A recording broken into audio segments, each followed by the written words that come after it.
Pacome Zouzoua anaizungusha kwa Edmund Nzengeli. Hatimaye TMA Stars wametii. Yanga waliwatafuta sana, wakasema mtatii tu, lazima furaha ipatikane kwa wananchi.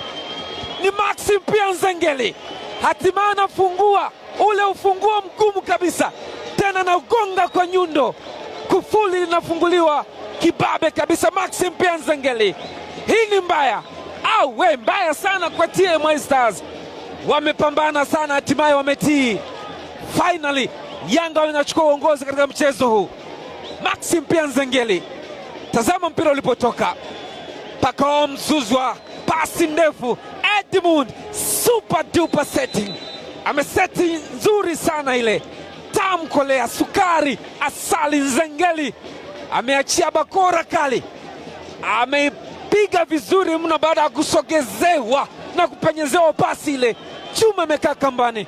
Ni Young Africans moja, TMA Stars wametii.